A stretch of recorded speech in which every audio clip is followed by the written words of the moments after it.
के pilot rescue operation को Iran ने क्यों बताया फेल, बताएंगे इस वीडियो में। नमस्कार, मैं हूं आपके साथ रंजना सिंह राठौड़। ईरान की सरजमी पर इस वक्त जो हो रहा है वो किसी हॉलीवुड की थ्रिलर फिल्म से कम नहीं है, लेकिन फर्क सिर्फ इतना है कि यहाँ पर गिरने वाला खून और जलते हुए विमान बिल्कुल असली है। कहानी शुरू होती है अमेरिका के उस 15E फाइटर जेट से जिसे ईरान ने मार गिराया था। विमान में 2 पायलट सवार थे। एक को तो अमेरिका ने तुरंत बचा लिया, लेकिन दूसरा पायलट लापता हो गया।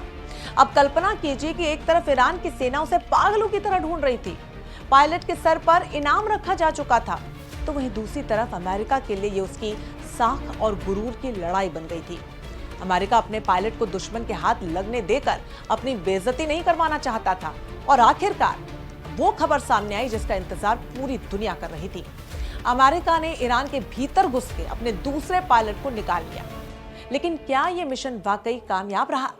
राष्ट्रपति डोनाल्ड ट्रंप इस रेस्क्यू को अमेरिकी इतिहास का सबसे साहसिक मिशन बता रहे हैं, लेकिन इस साहस की जो कीमत अमेरिका ने चुकाई है वो होश उड़ाने वाली है।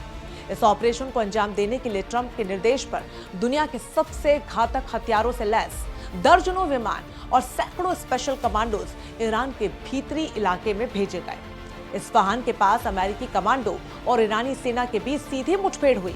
ईरानी रेवोल्यूशनरी गार्ड्स का दावा है कि इस खूनी संघर्ष में अमेरिका के कम से कम 5 कमांडोज मारे गए, और इतना ही नहीं, ईरान ने वो तस्वीरें भी जारी की हैं जो वॉशिंगटन को परेशान कर सकती हैं। मलबे की इन तस्वीरों को देखिए।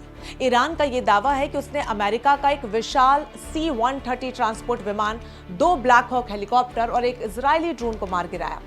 यानी एक कर्नल रैंक के पायलट को बचाने के लिए अमेरिका ने अपने 3 कीमती एयरक्राफ्ट और कई जानें लगा दी दांव पर। पायलट रेस्क्यू होने के कुछ ही घंटों बाद डोनाल्ड ट्रंप का अंदाज बदल गया।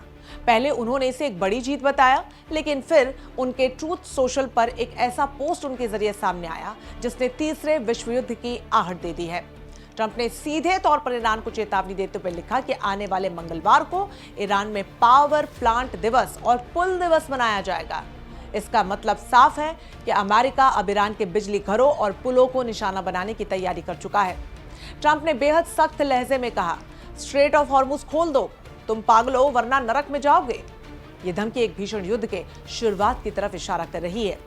सवाल यह है कि क्या एक पायलट की जान बचाने के बदले इतने बड़े सैन्य नुकसान और भविष्य की तबाही को अमेरिका सफलता कह सकता है? ईरान ने तस्वीरें जारी कर दुनिया को यह दिखाने की कोशिश की है कि सुपर पावर अमेरिका के अत्याधुनिक विमान भी उसकी जमीन पर सुरक्षित नहीं है।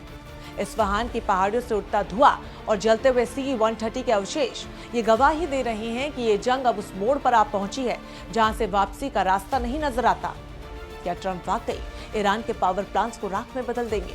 क्या मिडल ईस्ट की आग पूरी दुनिया को अपनी चपेट में ले लेगी? नजरें अब अगले मंगलवार पर टिकी हैं, जिसे ट्रंप ने तबाही का दिन घोषित कर दिया है।